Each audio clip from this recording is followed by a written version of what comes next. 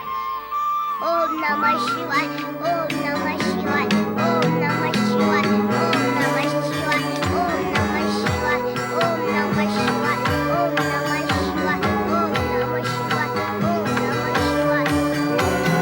शिवाय। ओम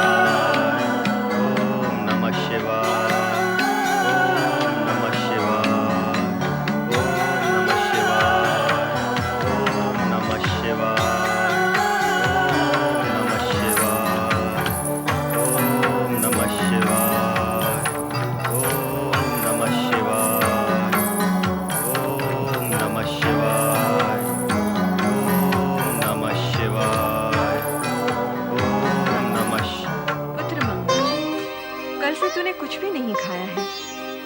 फल खा ले पुत्र। माँ, मैं तुम्हें अनेक बार कह चुका हूँ, मेरी खाने में कोई रुचि नहीं। हाँ हाँ जानती हूँ, तेरी रुचि केवल शिव आराधना में है, किंतु इससे तुझे क्या प्राप्त हुआ? हाँ माँ, मैं बचपन से ही शिव जी की पूजा करता आ रहा हूँ, पर शिव जी मेरी पूजा प्रार्थना से प्रसन्न ही नहीं होते। लगता है मुझ में ही कोई दोष है। हाँ, दोष तो है ही। दोष है? क्या दोष है माँ? इस जगत में माँ को अप्रसन्न करके कोई भगवान को प्रसन्न कर सका है क्या? तो क्या भगवान को प्रसन्न करने से पूर्व माँ को प्रसन्न करना पड़ता है? माँ और माँ बोलना सीखे बिना महादेव बोलना कैसे आएगा पुत्र?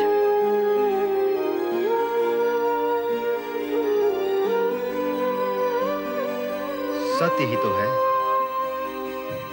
माँ का आशीर्वाद प्राप्त किए बिना भगवान का वरदान और कृपा कैसे प्राप्त होगी? माँ प्रसन्न हुई तो भगवान कहाँ प्रसन्न होने वाले हैं? माँ, तुम मुझसे अप्रसन्न हो क्या? कैसी बात करता है पुत्र? कोई माँ अपने पुत्र से अप्रसन्न हो सकती है? होती तो है। बहुत सी माएं तो अपने पुत्र से बात भी नहीं करती।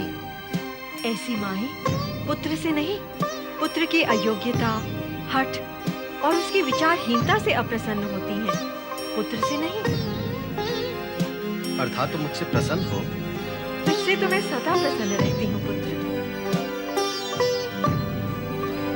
तो फिर मुझे आशीर्वाद दो माँ। कैसा आशीर्वाद है?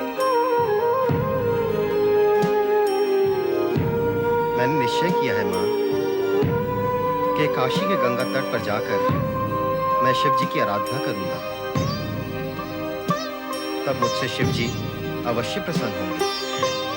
काशी जाएगा तू अपनी माँ को अकेला छोड़कर? तेरे बचपन से माँ के प्रति तेरा प्रेम पाने के लिए बिन जल की नींद की भांति छटपटा रही हूँ मैं, और तू मुझे अपना कर्तव्य करने दो माँ। कर्तव्य? तेरा कर्तव्य? अपनी माँ के प्रति तेरा कोई कर्तव्य नहीं है? माँ, ये तन और प्राण तुम्हारे ही तो है। इस जग से मुझे जोड़ने वाली तुम ही तो हो।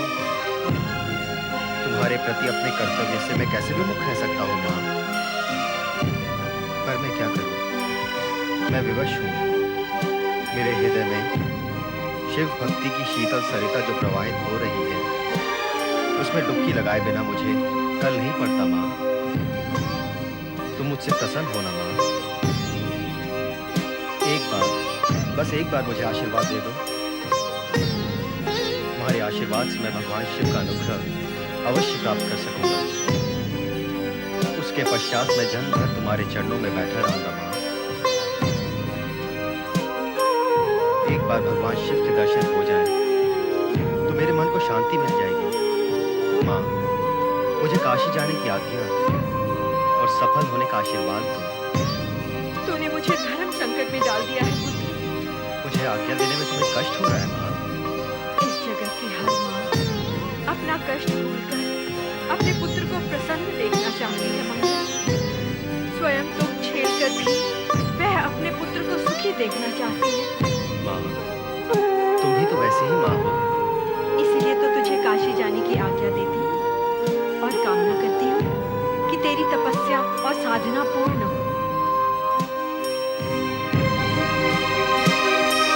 तुझे सिद्धि प्राप्त हो। माँ शक्ति को नारी रूप धारण किए हुए अधिक समय बीत गया है, किंतु अभी तक उनके दर्शन हम नहीं कर सके हैं। पर क्यों नहीं कर सके? सुयशा, तुम मुझसे प्रश्न पूछ रही हो जो स्वयं उत्तर की खोज में। नारायण नारायण नारायण, श्रीमन नारायण नारायण नारायण। ऋषि आ गए, अब उत्तर भी प्राप्त हो जाएगा और भोलेनाथ भी समाधि से जागेंगे। देव ऋषि पधारिए। प्रणाम ऋषिवर। प्रणाम। नहीं नंदी नहीं, मुझसे किसी उत्तर की अपेक्षा न रखें।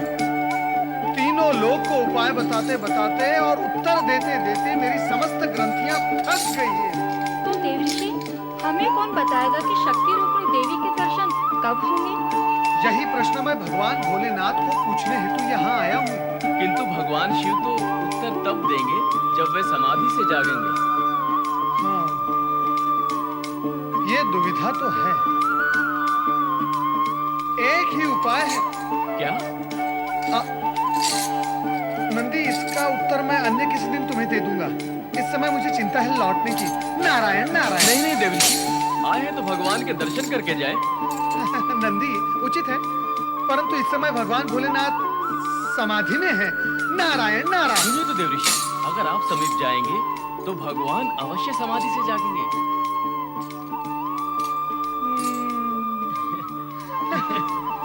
नारायण नारायण। ओम नमः शिवाय।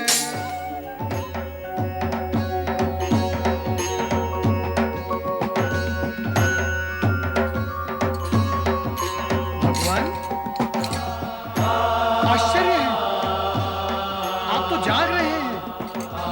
मैं व्यर्थ ही अपयश का भागी बन जाता हूँ कि मेरे आने पर मेरे द्वारा आपकी समाधि भंग होती है। सत्य तो यही है, किंतु आज ये सत्य घटित नहीं हुआ। और हाँ, तुम्हारे प्रश्न का उत्तर देने का समय अभी आया नहीं। प्रश्न? मेरा प्रश्न? देवेश्वर, मात्र मेरा प्रश्न नहीं, हम सभी का प्रश्न है ये। इसका उत्तर आप दे ही दीजिए। शक्ति मां स्वरूपिणी देवी के दर्शन कब होंगे? नहीं नारद, अभी इस प्रश्न का उत्तर नहीं दिया जा सकता। क्यों देवेश्वर? ऐसा क्यों? इस हेतु की अन्य अनेक प्रश्न सम्मुख खड़े हैं। समय की प्रतीक्षा करना ही उचित होगा नारद।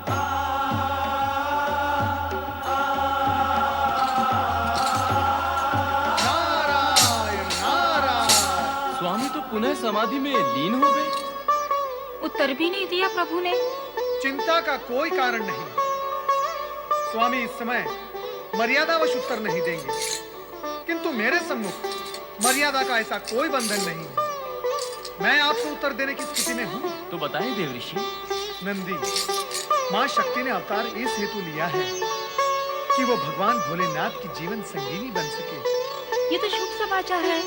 अति उत्तम, किंतु ये तो बताएं कि उनके दर्शन कब होंगे। नंदी, समय की प्रतीक्षा करना उचित होगा। नारायण नारायण नारायण।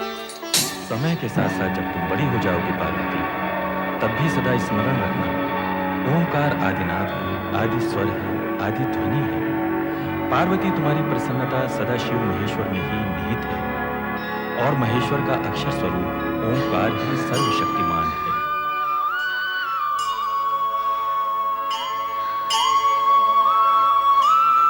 क्या हुआ पार्वती, क्या हुआ? तुम इधर रुक क्यों गई? कुछ तो बोलो पार्वती।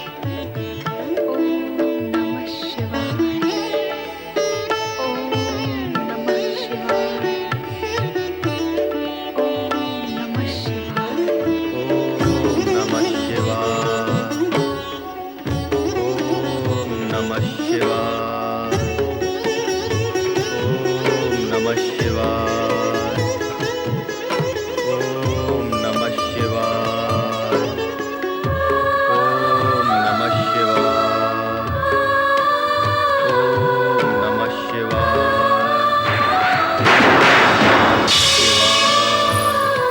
ओम नमः शिवाय। मंगल, ओम पुत्र नमः मंगल। शिवाय। पुत्र, तू माँ की पुकार ओम सुनेगा, नमः शिवाय। तभी तो भगवान तेरी पुकार सुनेंगे। ओम मंगल। नमः शिवाय। माँ, तुम यहाँ भी चली आई? पर क्यों? यही कहने कि भगवान शिव सर्वव्यापी हैं। यहाँ काशी में भी उनका वास है और कैलाश में भी वे ही विद्यमान हैं। चल पुत्र, घर चल। वहाँ चलकर शिव की आराधना भी करना और अपनी उपस्थिति से मेरे मन को शांत भी करना। माँ, यदि भगवान शिव सर्वव्यापी है तो तुम भी तो सर्वविद्यमान हो, कहाँ नहीं हो तुम? ये जग तुम पर ही तो टिका हुआ है। यहाँ से मुझे ले जाने की अपेक्षा तुम भी भगवान शिव का स्मरण करो, इससे हम दोनों का कल्याण होगा। बैठो माँ। बैठो। मेरे साथ ओम नमः शिवाय, ओम नमः शिवाय, ओम नमः शिवाय, ओम नमः शिवाय, ओम नमः शिवाय,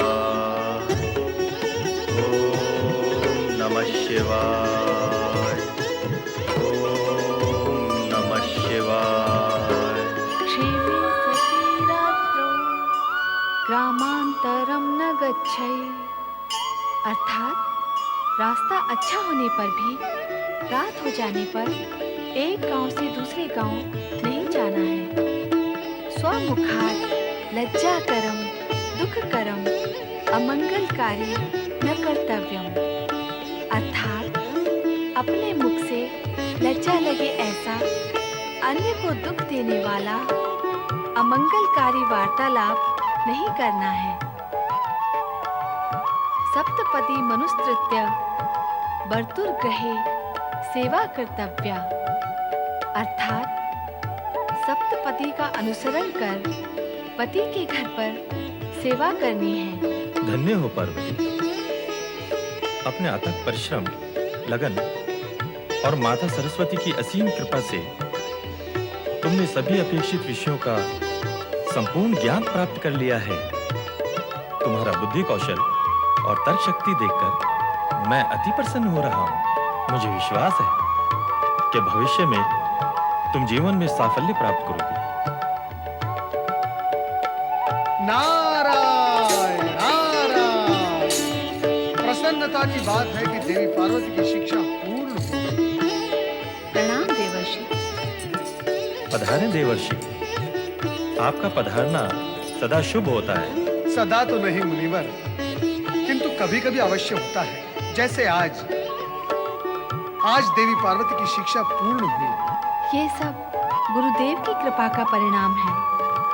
हाँ देवी हाँ, मैं कहाँ इसे अपनी कृपा का परिणाम बता रहा हूँ। गुरु की कृपा के बिना ज्ञान प्राप्त होता ही नहीं।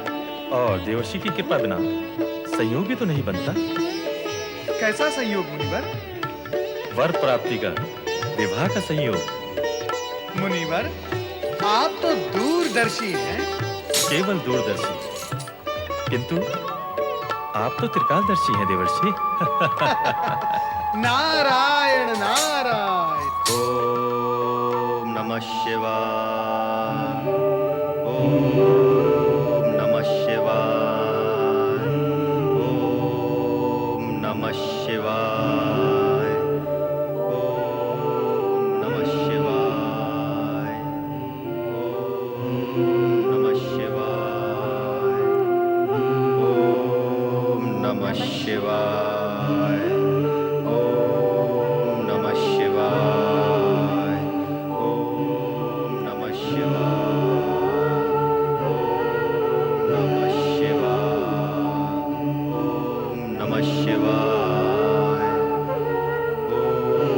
ओम नमः शिवाय, ओम नमः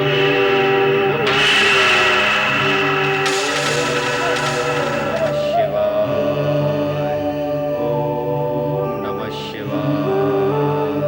ओम नमः शिवाय, ओम नमः शिवाय।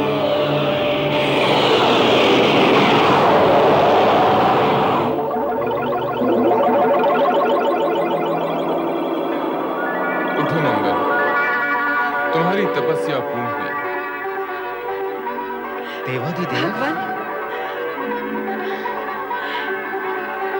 धन्य हो गए हम दोनों आपके पुण्य दर्शन पाकर। मंगल की तपस्या सफल हुई। मंगल, उठो। अब तुम्हें आकाश के ग्रहलोक में जाकर स्थित होना होगा। आकाश के ग्रहलोक में? हे शिव शंकर, मेरी कथा सुनो और मेरी व्यथा जानो। ये जिस दिन से उत्पन्न हुआ है, उस दिन से आज तक मैं इसे मिल नहीं पाई हूँ।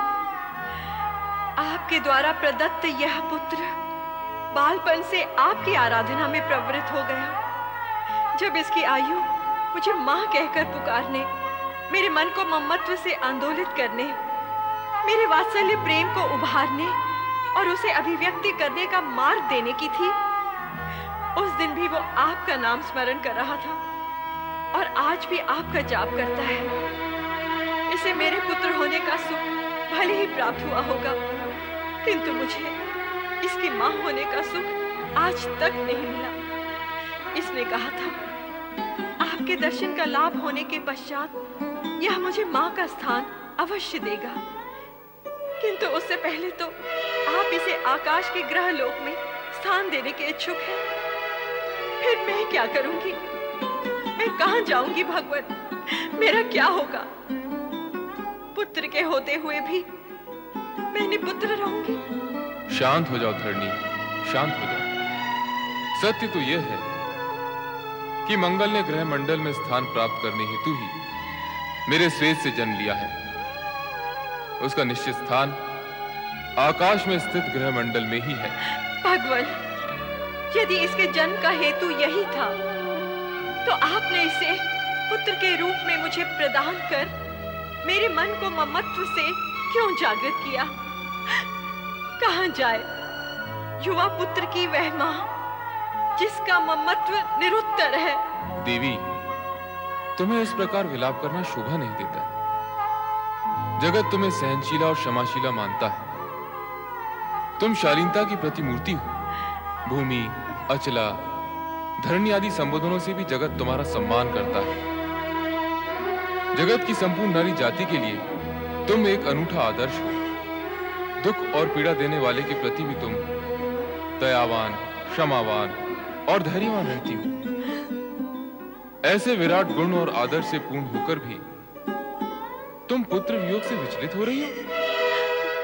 ये स्थिति तुम्हारे गुण और धर्म से सर्वथा विपरीत है।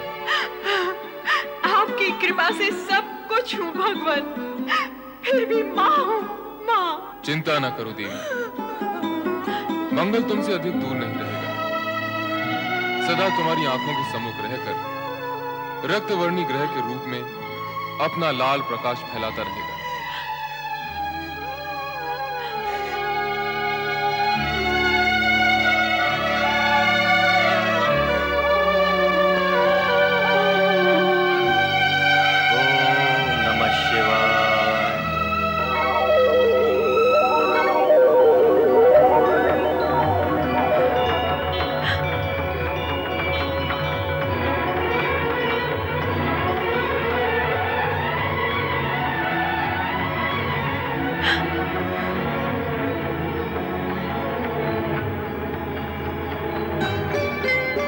दुखी मत हो मां, मैं सदा नन्हे बालक की भांति तुम्हारी परिक्रमा करते हुए तुम्हारे पुत्र होने का कर्तव्य निभाता रहूंगा। तुम सदा मेरी समीपता का अनुभव करोगी, उसी प्रकार जैसे मां पुत्र के सामीप्य का अनुभव करती है। पिताश्री, क्या बात है पिताश्री? आपके श्रीमुख पर तो चिंता की रेखाएं उभर आई हैं।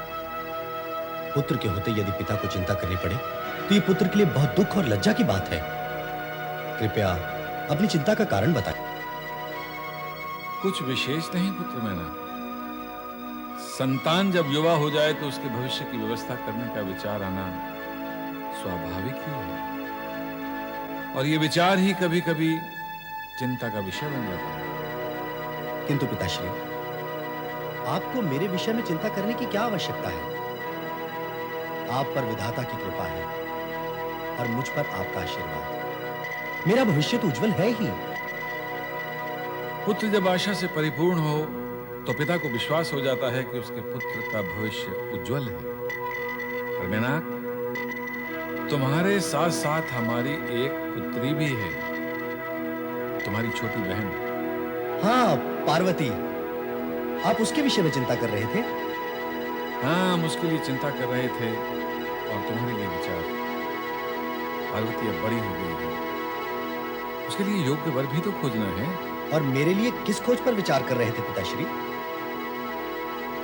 प्रजा के समर्थन पर। अर्थात तुम युवा हो गए हो मैना। कहते हैं पुत्र की ऊंचाई जब पिता के समान हो जाए तो उसका दायित्व बढ़ जाता है, विशेषकर राजपुत्र का। इस पर्वत प्रदेश पर राज्य शासन करते करते हम थक गए हैं और चाहते हैं कि इसकी बागडोर अब तुम संभालो। तुम युवराज हो, धर्म, नीति, परंपरा के अनुसार अब इसके शासन का उत्तरदायित्व तुम पर है। आप निश्चिंत रहे पिताश्री, मैं सदैव आपके मार्गदर्शन में आपकी आज्ञा और आदेश का पालन करता रहूंगा। मुझे तुमसे यही आशा थी पुत्र। विधाता तुम्हें सामर्थ्य और शक्ति प्रदान करे। अब मैं आज्ञा चाहूंगा पिताश्री। अवश्य पुत्र।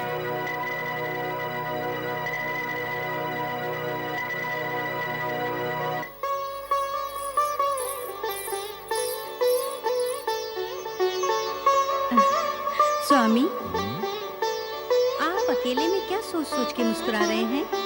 महारानी, आप कब आई? ये मेरे प्रश्न का उत्तर नहीं है स्वामी। ये मुस्कुराना तो प्रसन्नता का मुस्कुराना है महारानी। मेनाक की बात सुनकर मन गदगद हो गया। हमारा पुत्र बहुत ही बुद्धिमान और आज्ञाकारी है। पुत्र के गुणों पर मुग्ध हो रहे हैं आप। और पुत्री के विषय में क्या सोचा है आपने? उसकी शिक्षा पूर्ण हुई, अब वो सयानी और विदुषी हो गई है। उसके लिए हमें योग्य वर की खोज करनी है। महारानी, उसकी चिंता क्यों करती हो? तुमने स्वयं ही तो कहा है कि हमारी पुत्री विदुषी है। तो ऐसी योग्य कन्या के लिए वर पक्ष वाले स्वयं हमारे पास आएंगे।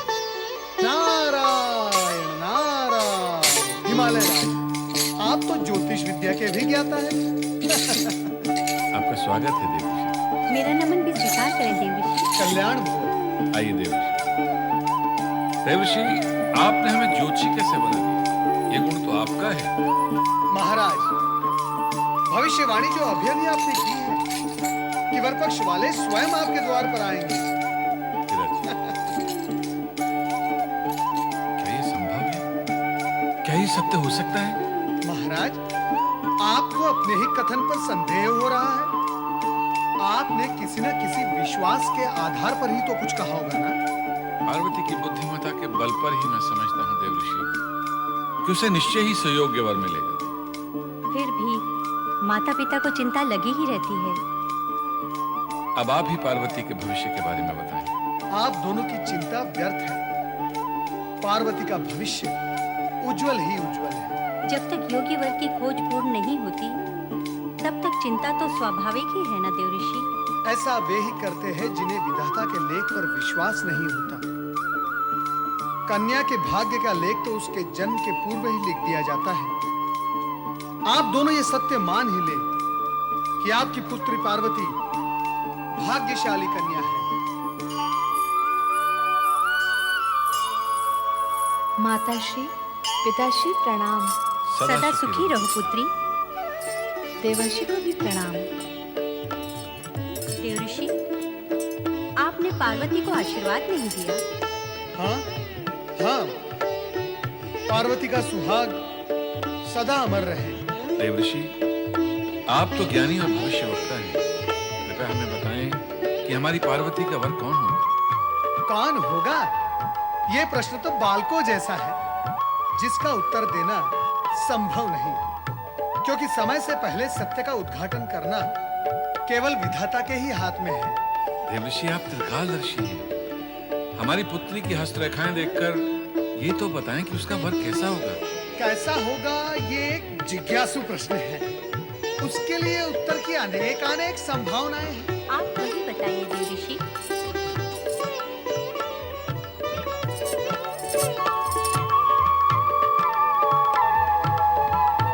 वो सब बताने में तो युग बीत जाएगा महारानी। युग बीत जाएगा? वर में असंख्य गुण हैं, कहां तक गणना करूंगा। प्रश्न यही है कि वर कैसा होगा। देवऋषि, कुछ तो गुण बताएं, हमें उसी से संतोष हो जाएगा। तो सुनो हिमालय राज, वर का सर्वप्रथम गुण है कि वो परम संतोषी होगा। उसे किसी भी सुख, संपदा और वस्तु के प्रति कोई भी आग्रह और आकर्षण नहीं होगा। ये तो साधारण गुण है देव ऋषि। नारायण नारायण, इसे आप साधारण गुण कह रही हैं? ये सर्वश्रेष्ठ और असाधारण गुण है। कलयुग में ये एक गुण सभी गुणों पर भारी पड़ेगा।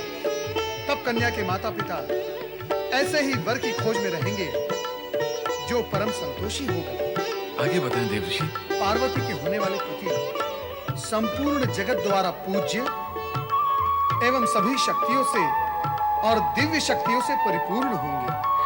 क्या कोई देवता होगा?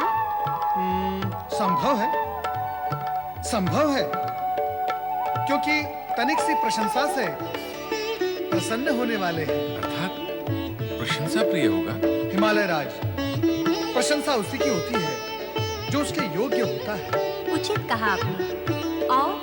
और नारायण नारायण, कहा था न मैंने, उनके गुणों की गणना करते करते युग बीत जाएंगे।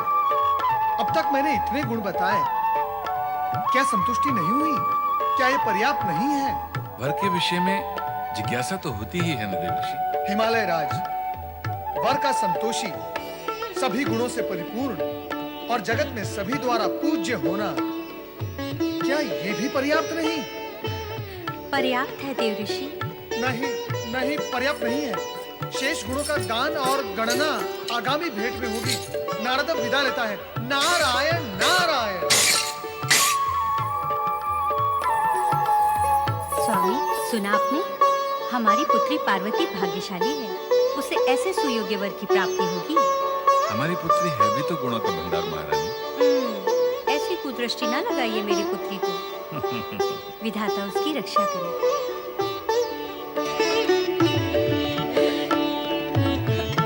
पार्वती, अब कुछ बोलना। गूंगी बनी क्यों खड़ी है? अरे जया, कैसी निर्बुद्धि है तू? गुड़ खाकर भी गूंगा कभी कुछ बोलता है क्या?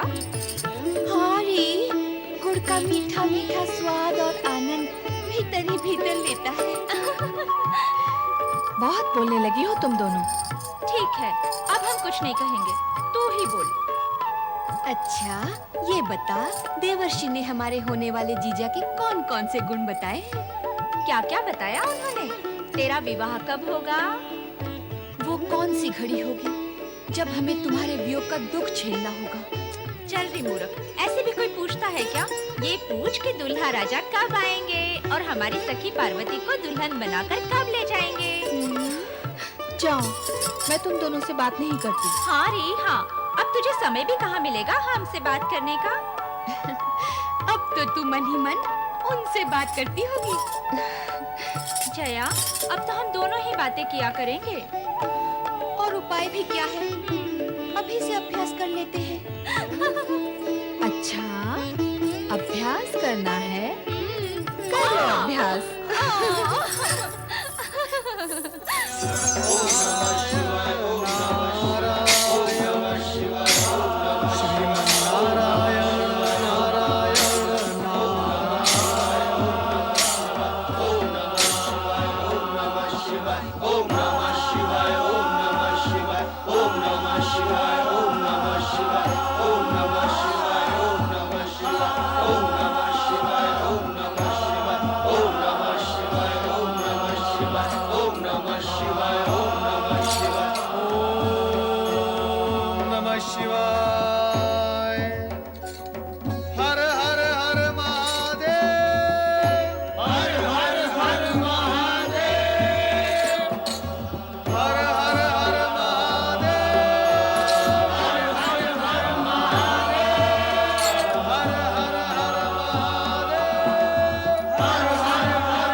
आओ नारद, अपने आने का प्रयोजन करो। महादेव, हम सब आपसे कुछ निवेदन करने आए हैं। जानता हूं नारद, आप लोग जब भी आते हैं निवेदन करने ही तो आते हैं। कहो। देवराज, कह दो अपने मन की बात।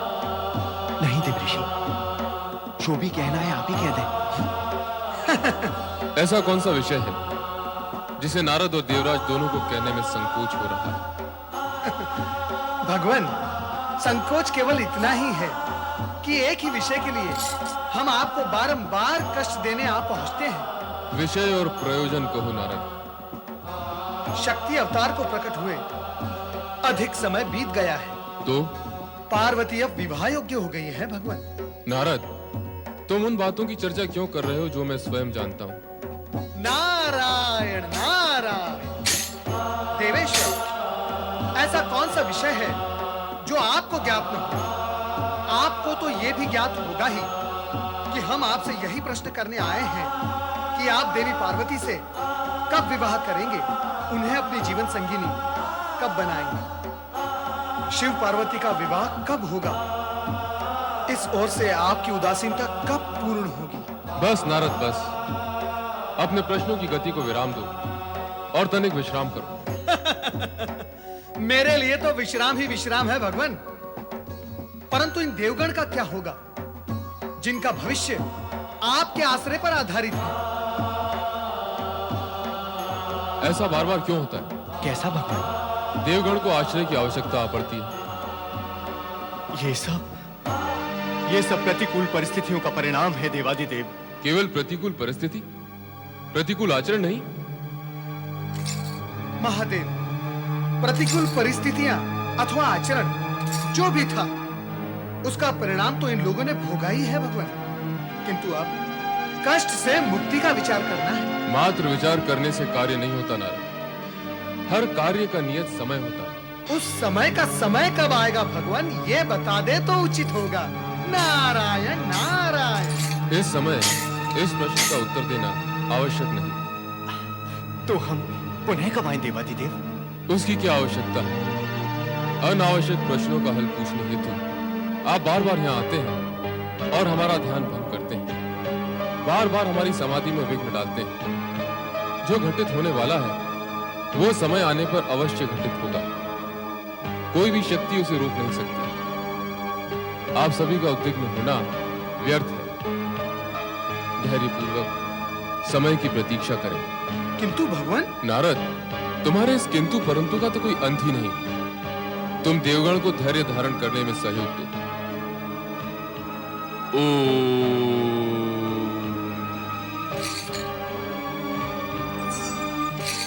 देवऋषि। नंदी, समय की प्रतीक्षा करो। परंतु देवऋषि। देवराज इंद्र, शिवाज्ञा मानकर धैर्य धरो। नारायण